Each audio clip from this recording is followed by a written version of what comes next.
सदस्य सायली शिंदे.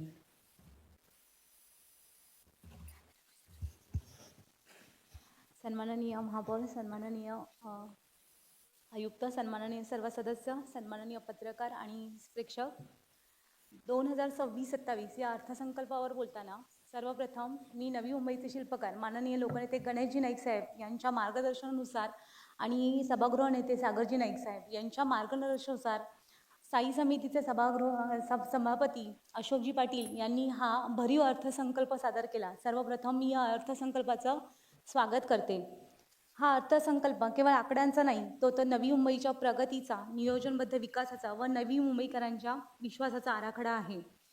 वाढत्या शहराच्या गरजा लक्षात घेऊन पायाभूत सुविधा तसेच शिक्षण, कला, क्रीडा, स्वच्छता, पर्यावरण, सौर ऊर्जा, रस्ते, ट्रॅफिक, वायू प्रदूषण या सर्व महत्त्वाच्या कामांचा या अर्थसंकल्पात प्राधान्य देण्यात आले आहे. मलनिस्सारण वाहिन्या, जलवाहिन्या, आरोग्यसेवा तसेच शिक्षण क्षेत्रासाठी केलेली भरीव तरतूद ही नागरिकांना दैनंदिन आयुष्याशी थेट जोडलेली आहे. सन 2026-27 या अर्थसंकल्पावर बोलताना सर्वप्रथम मी नवी मुंबईचे शिल्पकार माननीय लोकनेते गणेशजी नाईक साहेब यांचे आभार मानेल. नुकत्याच पार पडलेल्या जानेवारी 2026 मधील इलेक्शनला नवी मुंबईकरांना नाईक साहेबांनी जो शब्द दिला होता की पुढील 20 वर्ष कोणतीही वाढ होणार नाही आणि पहिल्याच महासभेत आपण या पुढील 20 वर्षात कोणतीही करवाढ होणार नाही असा प्रस्ताव पास केला. संपूर्ण नवी मुंबईकरांच्या वतीनं मी सन्माननीय लोकनेते गणेशजी नाईक साहेब यांचे सर्वप्रथम आभार मानू इच्छिते. या अर्थसंकल्पातील परिवहन उपक्रम याविषयी बोलताना परिवहन उपक्रमांतर्गत महिला, विद्यार्थी व ज्येष्ठ नागरिकांना दिलेल्या विविध सवलती हा प्रशासनाचा समाजभिमुख दृष्टिकोन अत्यंत स्तुत्य आहे. यासाठी मी परिवहन सेवेचे आभार आणि अभिनंदन करते. तसेच नुकतीच जाहीर झालेली योजना ज्या अंतर्गत आपण 400 महिलांना पहिल्या टप्प्यात परिवहन सेवेत सहभागी करून घेत आहात, हा अतिशय स्तुत्य व महिला सक्षमीकरणासाठीचा एक मोठं पाऊल आपण परिवहन विभागातर्फे करत आहोत. नवी मुंबई महानगरपालिका वृक्ष प्राधिकरणाअंतर्गत सन्माननीय महापौर महोदय, आपण नवीन वाहनांची खरेदी या अंतर्गत करणार आहोत. तर कोपरखैरणे विभाग हा अतिशय अरुंद रस्त्यांचा आहे. तर त्या ठिकाणी जेव्हा आपण पावसाळ्याआधी धोकादायक झाडांची छाटणी करतो तर मोठी वाहनं त्या ठिकाणी जात नाही. संपूर्ण परिमंडळ 2 मध्ये एक छोटी गाडी आहे आणि ती एक गाडी पूर्ण त्या ठिकाणी छाटणी करताना पावसाळा निघून जातो. काही ठिकाणी वादळी वारे किंवा जोरात आलेल्या पावसामुळे वृक्षांची छाटणी पडून गाड्यांवर पडतात, त्यामुळे आर्थिक नुकसान नागरिकांचं होतं. तर यावेळी नक्कीच छोट्या वाहनांची खरेदी आपण या वृक्ष प्राधिकरण अंतर्गत करण्यात यावी, जेणेकरून कोपरखैरणे येथील ठिकाणी जी रस्त्याच्या कडेची झाडे आहेत त्याची छाटणी होईल. परिमंडळ आरोग्याविषयी याविषयी बोलताना नवी मुंबई महानगरपालिका आरोग्य सेवा हा आदर्श व्यवस्थांपैकी एक आहे.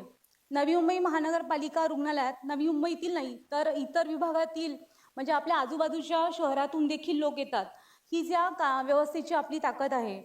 या अर्थसंकल्पामध्ये आपण केलेली IVF सेंटरची तरतूद ही अतिशय कौतुकास्पद आहे. अनेक दाम्पत्यांना केवळ आर्थिक अडचणीमुळे मातृत्वाचा आनंद घेता येत नाही, परंतु अशा कुटुंबासाठी महानगरपालिकेतून उभारले जाणारे हे सेंटर म्हणजे त्यांच्या आयुष्यात नवी आशा निर्माण करणारे आहे. या प्रस्तावासाठी आणि बर्न सेंटरसाठी नक्कीच आरोग्य समिती आणि स्थायी समिती यांचे देखील मनपूर्वक आभार. तरी सुद्धा आरोग्य सेवेत जर काही त्रुटी असतील तर या दूर करण्याची जबाबदारी या वर्षीच्या आरोग्य विभागासाठी आपण केलेल्या भरीव तरतुदी निश्चित सकारात्मक आहे. सन्माननीय महापौर महोदया, हॉस्पिटल व्हिजिट जेव्हा आपण केली त्यानंतर आपणच ही घोषणा केली आहे की महानगर हॉस्पिटल विषयी सर्व माहिती एकाच डॅशबोर्डवर आता सादर केली जाईल. त्यामुळे नक्कीच या आपली आरोग्य सेवा ही अधिक सक्षम आणि सर्वसमावेशक होईल. सन्माननीय महापौर महोदय, या आरोग्याविषयी बोलताना माझा सेक्टर 1 ते 4 कोपरखैरणे हे महापे UH नागरी आरोग्य केंद्र या अंतर्गत येतं. गेली 6 वर्ष हे महापे नागरी आरोग्य केंद्र हे उद्घाटनाच्या प्रतीक्षेत आहे. आपणही याकडे लक्ष द्यावं. सन्माननीय आरोग्य समिती सभापती यांच्या सोबत आम्ही नुकतीच त्या ठिकाणी एक व्हिजिट केली आहे आणि लवकरात लवकर ते नागरी आरोग्य केंद्र हे रहिवाशांसाठी कसं होईल यासाठी आपणही लक्ष द्यावं. शिक्षण धोरणा बोलताना मी याआधीही या धोरणाचं खरंच मनापासून स्वागत केलं आहे. कारण माझ्यासारख्या आम्ही ज्या विभागाचं नेतृत्व करतो अशा कोपरखैरणे विभागातील अल्प उत्पन्न गटातील लोकांना जर त्यांना महानगरपालिकेत अगदी मोफत इंग्रजी माध्यम ज्यामध्ये मराठी विषय हा अनिवार्य आहे असं शिक्षण मिळत असेल तर संपूर्ण पालक वर्गाकडून देखील या प्रस्तावाचं मी स्वागत करते. या अर्थसंकल्पात समाज विकास विभाग याविषयी बोलताना याच्यामध्ये भरीव तरतूद आपण या समाज विकास विभागासाठी केली आहे. हा निधी अत्यंत स्वागतार्ह आहे. नवी मुंबई महानगरपालिकेच्या योजना या प्रभावी असतात. मी देखील महिला बालकल्याण सभापती म्हणून काम केलं आहे आणि मला या योजनांविषयी नक्कीच अभिमान आहे. परंतु मी समाज विकास विभाग या अंतर्गत बोलू इच्छिते. मॅडम, मागील 1 वर्षात आपण समाज विकास अंतर्गत दुर्धर आजारावर जे आपण महिलांना जे अर्थसहाय्य देतो त्याच्यामध्ये वाढ करणं किंवा कर्त्या पुरुषाचं निधन झाल्यानंतर जे अर्थसहाय्य देतो त्यामध्ये वाढ करणं यासाठी मी मागील वर्षी पाठपुरावा केला होता. तत्कालीन समाज विकास उपायुक्त पलांडे साहेब यांनी त्याला अगदी सकारात्मक हे दिलं होतं. पण या अर्थसंकल्पात या वाढीव अर्थसहाय्याची देखील तरतूद असावी अशी मी विनंती करते. त्याचप्रमाणे आपण महिलांसाठी रिक्षा ड्रायव्हिंग ट्रेनिंग सुरू करावं अशी मी विनंती करते. कारण आपल्याला माहिती असेल की ई पिंक रिक्षा जो उपक्रम होता त्यामध्ये पहिल्या टप्प्यात नवी मुंबई समाविष्ट होती, परंतु त्यानंतर ती हटवण्यात आली. माझी प्रशासन आपल्याला विनंती आहे की शासनाच्या ई पिंक रिक्षा उपक्रमात नवी मुंबई ही पुन्हा समाविष्ट होईल याकडे आपण लक्ष द्यावं, जेणेकरून महिलांना आपल्या सोयीनुसार म्हणजे महिला सक्षमीकरणाकडे लक्ष देता येईल. सन्माननीय महोदय, आपण 2020 पर्यंत शिष्यवृत्ती सर्व मुलांना अगदी वेळेत जात होती. त्यानंतर मला 2020 ते या वेळात जेव्हा प्रशासकीय कार्यकाळ होता तेव्हा स्कॉलरशिप ही ऑनलाईन झाली. त्यानंतर बऱ्याच अडचणी आल्या. तर ती शिष्यवृत्ती पात्र विद्यार्थ्यांना वेळेत कशी मिळेल याकडे देखील आपण लक्ष द्यावं. सन्माननीय महोदय, आता माझ्या प्रभागाविषयी बोलताना आमचा प्रभाग म्हणजे कोपरखैरणे विभागच पूर्णतः कंडोमिनियम अंतर्गत येतो. 2015 साली मी अपक्ष नगरसेवक म्हणून या महानगरपालिकेमध्ये माझ्या प्रभागाचं नेतृत्व केलं आहे. माझ्यावर विश्वास ठेवून लोकांनी आम्हाला ते निवडून दिलं, परंतु शासनाच्या GR मुळे आम्हाला गेली कित्येक वर्ष त्या ठिकाणी काम करता आलं नाही. परंतु 2026-27 या अर्थसंकल्पात कंडोनियम अंतर्गत कामांसाठी जो भरीव निधी उपलब्ध करून देण्यात आला यासाठी मी स्थायी समिती आणि या सभागृहाचे देखील आभार मानते.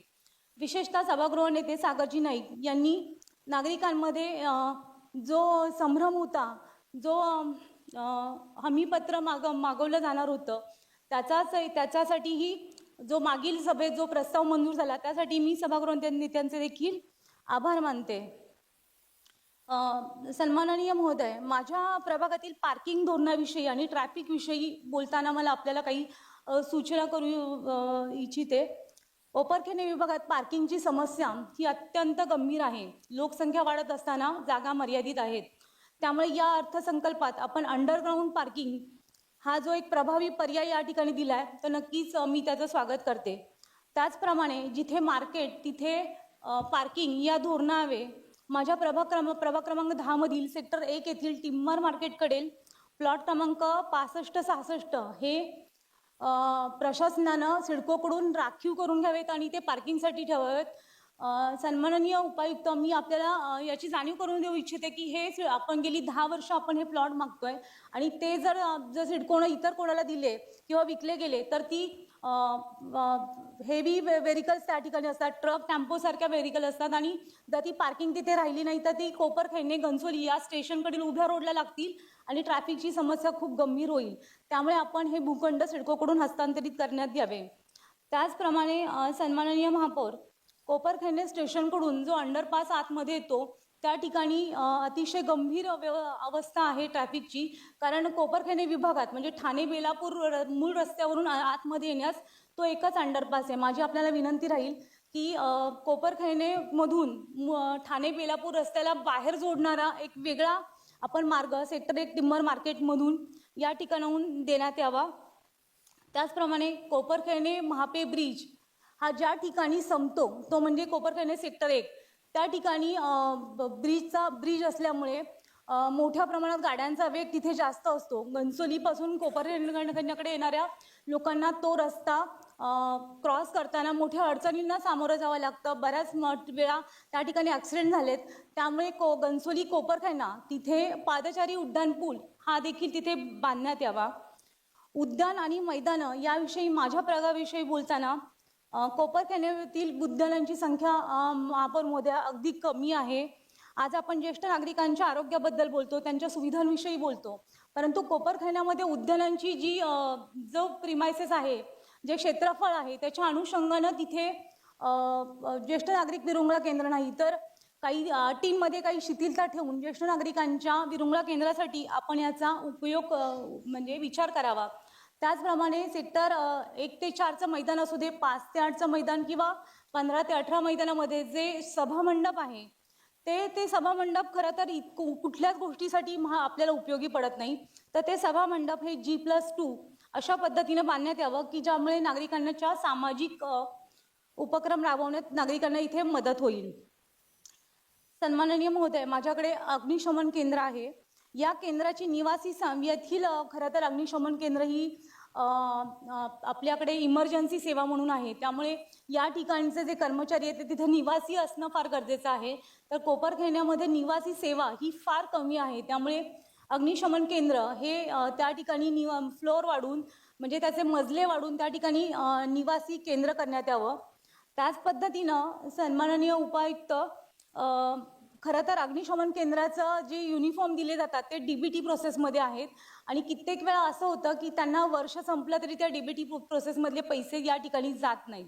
तर याकडेही लक्ष द्यावं. मला असं वाटतं या वर्षीचेही पैसे अग्निशमन केंद्राच्या जवानांना त्यांना भेटले नाही आहेत.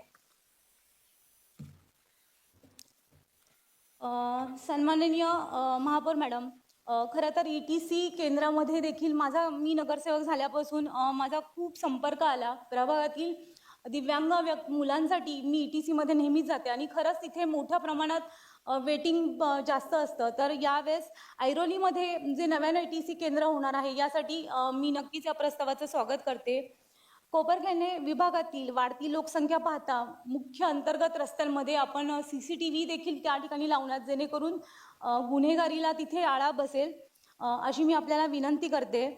कोपरखैरणे विभागात वाचनालयाची गरज आहे. तर माझ्या प्रभागातील प्लॉट नंबर 37 सेक्टर 1 हा सिडकोकडून लवकरात लवकर हस्तांतरित करून तिथे बहुउद्देशीय इमारत बांधण्यात यावी अशी मी आपल्याला विनंती करते. या शहराच्या विकासासोबत या विकासाचा पाया असणारे कंत्राटी कामगार व इतर श्रमिक कामगारांचा देखील आपण या अर्थसंकल्पात स्थायी समितीच्या मार्फत विचार केला गेला आहे. या अंतर्गत मी स्थायी समितीचे पुन्हा एकदा आभार मानते.